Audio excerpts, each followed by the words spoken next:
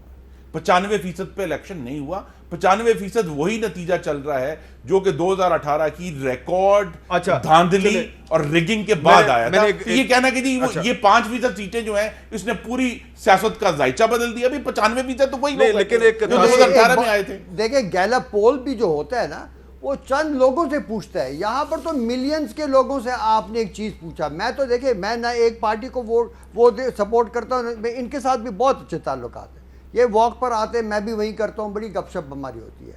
اسی طرح P T I والوں کے ساتھ میرا کوئی ایسے وہ نہیں ہے اس پہ. لیکن یہ کہنا کہ یہ اتنی بڑی بائی الیکشن یہ پنجاب کی سیاسی ذہن کا عکاسی نہیں کرتا, یہ تو اپنی آنکھیں بند کرنا. اچھا میں نے ایک بریک لینا ہے, لیکن بریک سے پہلے میں آپ کو یہ بتانا چاہتا ہوں زرداری صاحب نے چودھری شجاعت حسین صاحب کو ایک خط لکھا ہے, اور خط لکھا ہے اردو میں, اور اس خط میں انہوں نے وجوہات بیان کی ہیں کہ کیوں اس وقت وہ چاہتے ہیں کہ پرویز الہی صاحب جو ہیں وہ عمران خان کے امیدوار کے طور پہ سامنے نہ آئیں بلکہ وہ ان کے امیدوار کے طور پہ سامنے آئے, اور کیوں چودھری شجاعت صاحب جو ہیں وہ عمران خان کے امیدوار کو سپورٹ نہ کریں. زرداری صاحب نے کہا کہ کیونکہ میں نے نواز شریف کو کنونس کیا تھا کہ وہ پرویز الہی کو چیف منسٹر کے طور پہ قبول کریں, لیکن پرویز الہی صاحب مجھ سے کمٹمنٹ کر کے پھر دوسری طرف چلے گئے, تو میری اخلاقی ذمہ داری ہے کہ میں اب پرویز الہی کا راستہ روکوں بطور امیدوار عمران خان. اور اس میں وہ لکھتے ہیں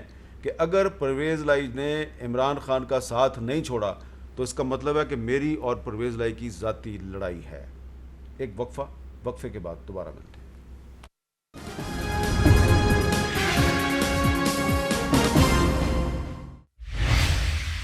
کیپٹل ٹاک میں دوبارہ خوش آمدید. احمد اویس صاحب سے بات کرتے ہیں. احمد اویس صاحب کچھ دن پہلے یہ جو پنجاب اسمبلی کا جو بائی الیکشن تھا 17 جولائی کو الیکشن تھا, تو 16 جولائی کو جلیل شرک پوری صاحب جو مسلم لیگ نون کے تھے انہوں نے استعفیٰ دے دیا, اور فیصل نیادی صاحب نے استعفیٰ دے دیا. تو بڑی ایک عجیب بات تھی کہ جناب یہ دونوں نون لیگ کے ایم پی اے تھے, انہوں نے استعفیٰ دے دیا, اور اب پتہ چلا ہے کہ مسعود مجید صاحب جو ہیں وہ ترکی چلے گئے ہیں اور انہوں نے بھی استعفیٰ دیا ہوا ہے, اور اپریل کے مہینے سے استعفیٰ دیا ہوا ہے. اور مجھے انفارمیشن مل رہی ہے کہ کچھ اور بھی لوگ ہیں جو کہ غائب ہیں اور شاید 22 جولائی کو چیف منسٹر کے الیکشن میں نہیں آئیں گے. تو کیا یہ کہنا درست نہیں ہوگا کہ جو کچھ پی ٹی آئی نے کیا انہوں نے بھی استعفے دلوائے, وہی کام اب مسلم لیگ نون کر رہی ہے, اور دونوں جو ہیں وہ ایک ہی کام کر رہے ہیں, ہارس ٹریڈنگ؟ دیکھیے یہ کام تو جو بھی کر رہا ہے وہ اخلاقی لحاظ سے بھی اور قانونی لحاظ سے بھی کسی بھی اعتبار سے اس کو اپروو نہیں کیا جا سکتا, اور یہ غلط کام ہے. جہاں تک ابھی آپ نے بات کیا ہے ان کا جلیل شرک پوری صاحب کی بات کی ہے نا, تو وہ ویسے پہلے بھی تنگ تھے. میں آپ کو بتاؤں میں ایڈوکیٹ جنرل تھا تو وہ ایک دفعہ میرے آفس آئے تھے, یہ ایک کم از کم 1 سال پہلے کی بات ہے. اور وہ بہت ساری چیزوں کی بہت سارے ان کی باتیں تھیں, اور کہہ رہے تھے کہ میں چھوڑنا چاہتا ہوں, میں یہ نہیں کرتا, وہ الگ بات ہے. لیکن خیر اس کے علاوہ یہ انداز جو ہے سیاست کا, اگر ہم نے اس کو ختم نہ کیا اور ایک دوسرے پہ سکور وننگ پوزیشن میں چلتے رہے اور ایگوئسٹک بھی زیادہ سے زیادہ ہوتے چلے جائیں گے, تو میرا خیال میں ہم ایسے خطرناک موڑ پہ پہنچ جائیں گے کہ جہاں سے irretrievable سچویشن ہوگی کہ جہاں سے ہم واپس نہیں آ سکیں گے. اور یہ میرا خیال میں یہاں پہ عدالت کو بھی ایک بہت اسٹرانگ سٹیپ شاید لینے ہوں. الیکشن کمیشن میرے خیال میں اتنی پارشیلٹی میں ہے کہ اس سے بعید نہیں ہے کہ وہ ایسا کام کرے. لیکن میں آپ کو یہ بتاؤں کہ میں نے یہ دیکھا ہے کہ جہاں پہ اگر کسی سوسائٹی میں سے قانون کی گرفت کمزور ہو جاتی ہے جو عدالتوں کے ذریعے ہوتی ہے, اور وہ کمزور پڑ جائے تو وہ سوسائٹی جو ہے کہتے ہیں it become free for all, اور جو سوسائٹی فری فار آل ہو گئی وہ سب سے خطرناک سوسائٹی ہے. ہم بڑی تیزی سے اس طرف جا رہے ہیں. اچھا ہمیں یہ سب اس طرف نہیں جا رہے. چھوڑنی میں پڑے بڑی گی. ادب سے عرض کروں گا, 2018 کے سینٹ کے الیکشن میں کس پارٹی کے ایم پی ایز کی ویڈیو موجود ہے ان کے سامنے نوٹوں کے ڈھیر رکھے؟ نہیں, لیکن عمران خان نے ان کے خلاف کارروائی نہیں, کی. سنیے نا, اب یہ بکاؤ مال جو ہے وہ سارا پی ٹی آئی کے اندر ہی ہے. یہ بھی تو سوال ہے نا کہ سارا کچھ اس کے اندر ہے. اور یہ نہیں ہے کہ انہوں نے کوشش نہیں کی. یہ شرد پوری صاحب اور ان کے ساتھ 4 اور مسلم لیگ نون کے ایم پی اے تھے جن کے ساتھ عمران خان صاحب نے بنی گالا پہ لیکن آپ نے ان کو دوبارہ گلے لگا لیا نا, ان لوٹوں کو گلے لگا لیا آپ نے. وہ لوگ مسلم لیگ نون کے ٹکٹ پر ہیں جی. اچھا اب اگر آپ کو معلوم ہے کہ جو ویڈیو ہے جو آئی ہے شرد پوری صاحب کی آڈیو آئی ہے اس کے ہم کیا حساب لگائیں گے؟ وہ زرداری صاحب نے پیسے دیے شرد پوری صاحب کو. عطا تارڑ صاحب نے فرمایا ہے کہ اگر جلیل شرد پوری صاحب واپس آ گئے تو ہم ان کو گلے لگا لیں گے. آج تو مسلم لیگ نون کے ٹکٹ ہمارے مینڈیٹ پر ہے نا جی. اچھا آپ بات مکمل کر لیں احمد اویس صاحب. اگر ان کو کسی نے خریدنے کی کوشش کیا, کیا جلیل شرد پوری کو زرداری صاحب نے پیسے دیے؟ میں کہیں سے بھی کوئی ایویڈنس نہیں, لیکن زرداری صاحب کا نام لے کر یہ کہہ دینا کہ جی کے پی میں بھی ان کے لوگ بکیں, پنجاب میں بھی ان کے لوگ بکیں, یہی لوگ پنجاب میں ہمارے بندے بھی خریدیں, اب الزام لگا رہے ہیں. احمد اویس صاحب بات مکمل. میرا خیال میں یہ کہہ رہا ہوں کہ دیکھیے نا, ابھی ہر خرید و فروخت کے اوپر زرداری صاحب کا نام آ رہا ہے. ویسے میں بات کر رہا ہوں کہ اگر نون لیگ کا ایک پروجیکٹ ہے یا وہ ایک کام کر رہے ہیں تو زرداری صاحب ان کے لیے کیوں پیسے دیں گے؟ سمجھ نہیں آتی مجھے, مطلب لاجک کو, it doesn't appeal to logic. لیکن بہرحال بات تو جیسے بھی چل رہی ہے, کوسچن تو یہ ہے کہ یہ پیسے کا لین دین جو ہے الیکشن کے معاملے میں, حکومتوں کو تبدیل کرنے میں, حکومتوں کو گرانے کے لیے یہ بڑا خطرناک کھیل ہے. اچھا یہ کہتے ہیں کہ ہم یہ کھیل کھیلا گیا نا جی. اویس صاحب 2018 میں پنجاب میں پی ٹی آئی کی حکومت بنوانے کے لیے ان کے 155 لوگ تھے, ہمارے 166 لوگ تھے, لیکن یہ کھیل کھیلا گیا. اس کی معافی کیسے دے دی جائے؟ میں پھر دہرا دوں کہ 17 جولائی کو صرف 5% سیٹوں پر الیکشن ہوا تھا, 95% وہ بھیانک بندوبست ہے. تو آپ وہی کر رہے ہیں جو آپ کے ساتھ پی ٹی آئی نے کیا. جی نہیں, میں اویس صاحب اور زبیر صاحب ہم اس پر متفق ہیں کہ سیاست میں پیسے کا جو لین دین ہے اس پہ جو خریدی جاتی ہیں وفاداریاں, وہ غلط کام ہے, وہ نہیں ہونا چاہیے. اب اویس صاحب سے پوچھ تو لوں نا, اویس صاحب آپ اتفاق کرتے ہیں کہ جو کہہ رہے ہیں خرم صاحب کے وفاداریاں نہیں خریدنی چاہیے؟ وہ وفاداری تو نہیں ہوتی نا, جو پیسے پہ جس کی بنیاد پیسہ ہے وہ وفاداری تو نہیں ہے, وہ ضمیر فروشی ہے. وہ تو دیکھیے نا, وہ تو آپ ایک طوائف کی خوبصورت نظر سے دیکھتی ہے. نہیں ویسے طوائف کو انتہائی بڑا جرم ہے. طوائف جو ہے وہ طوائف اپنا جسم بیچتی ہے, ضمیر تو نہیں نہ بیچتی. میرا خیال ہے طوائف تو بہتر ہوتی ہے ضمیر فروش سے, طوائف بہتر ہوتی ہے.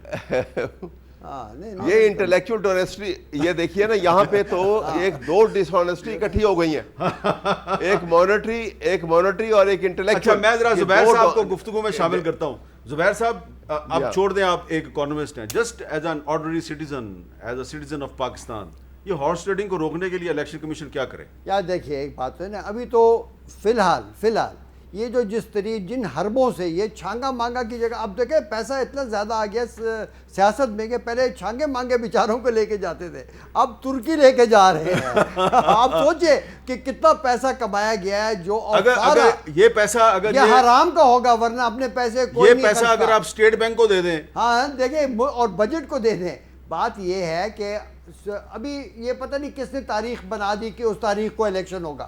چاہیے کہ الیکشن کمیشن کہے کہ یہ فیصلہ ہم کریں گے, اور یہ فیصلہ جو ہے یہ اس دن الیکشن ہوگا جب تمام ممبران موجود ہوں اور وہ اپنے پارٹی کی جو ابھی سپریم کورٹ نے بتائی ہوئی جو لائلٹیز ہیں اس کے مطابق ووٹ ڈالے. دیکھیں نا, یہ کوئی مشکل کام. اچھا, یہ جو آپ کی جو تجویز ہے یہ بالکل ایسا ہی ہونا چاہیے. اچھا احمد اویس صاحب, یہ جو تجویز ہے زبیر صاحب کی کہ الیکشن اس دن ہو جس دن تمام ایم پی ایز ہاؤس میں موجود ہوں, کیا یہ لیگل پوائنٹ آف ویو سے یہ درست ہے تجویز؟ نہیں دیکھیے, لیگل تو اصل میں یہ تو کہ ایک رن آف الیکشن ہو رہا ہے نا, کہ یہاں تو جتنے بیٹھے ہوں گے ان کی میجورٹی کاؤنٹ کی جائے گی, جو اس کا پوزیشن ہے. لیکن جو ان کی تجویز ہے وہ بڑی اچھی تجویز ہے, اور وہ سپریم کورٹ اس کے اوپر ایکشن لے سکتی ہے, اور وہ